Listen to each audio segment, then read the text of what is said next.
Now, marami akong nakitang comment dito, naghahanap sila ng update kay yung Jovelyn case. Ano yung last name ni Jovelyn? Galliano po. Yeah, yung Galliano case natin.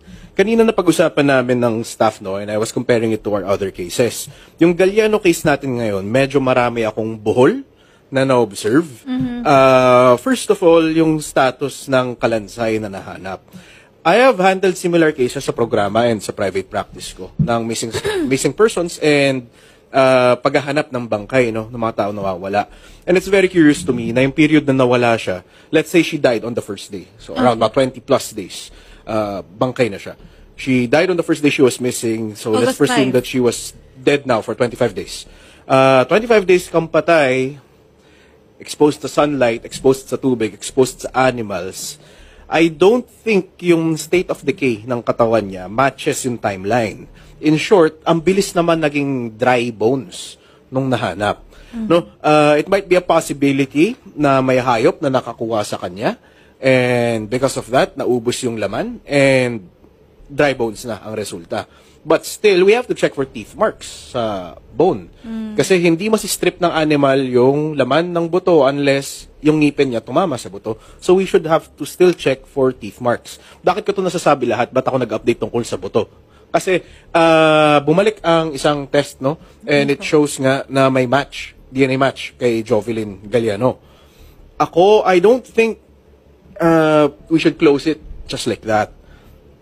Hindi naman po siya 100%, no? I still think we should get a second opinion. Kaya nga ngayon, inutusan ni Senator Idol Rafi ang NBI to do a secondary check on the DNA, di ba? I have doubts as to the result na si Jovelyn Galliano nga talaga yung nahanap, nakatawan. Knowing that it was 500 meters from the house ni Jovelyn, one, dapat na amoy, second, dapat nakita.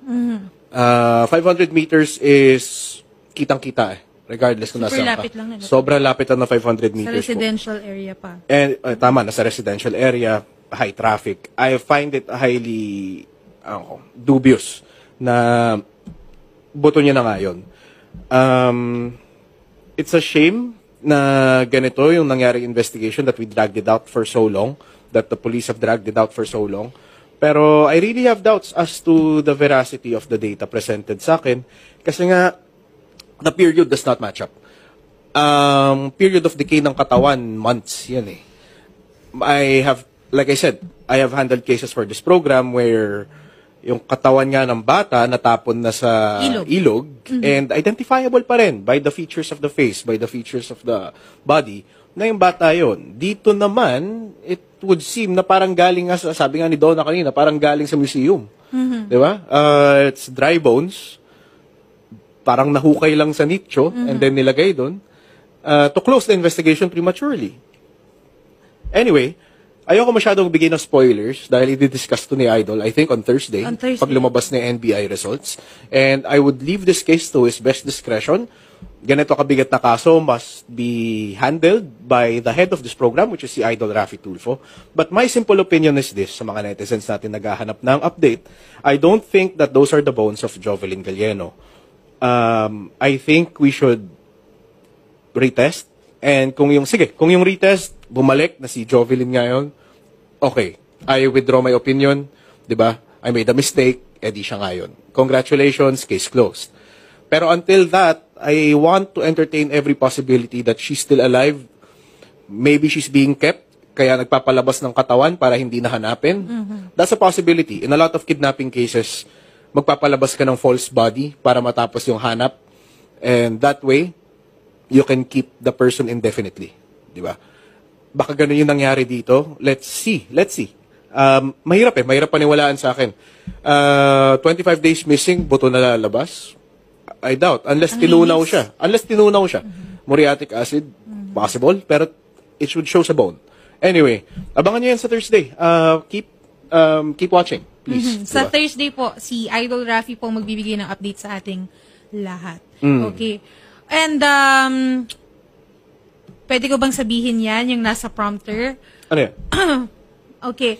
Hindi, sa Thursday na yun. Thursday na lang. Oo, sa Thursday kasi na may yun. mga, Again, may update na talaga tayo, netizens, pero mas maganda talaga si Idol. Ang, let's wait for him. mag-a-announce Kahit ako niya. hindi ko alam. But I Okay. don't want to preempt anything na baka gawin ni Idol. Yes. I just gave my opinion sa case. And, di ba? Bahala kayo. Lahat tayo may opinion.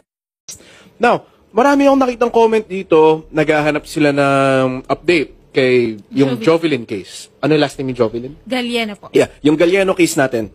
Kanina na pag-usapan namin ng staff, no, and I was comparing it to our other cases. Yung Galliano case natin ngayon, medyo marami akong buhol na na-observe. First of all, yung status ng kalansay na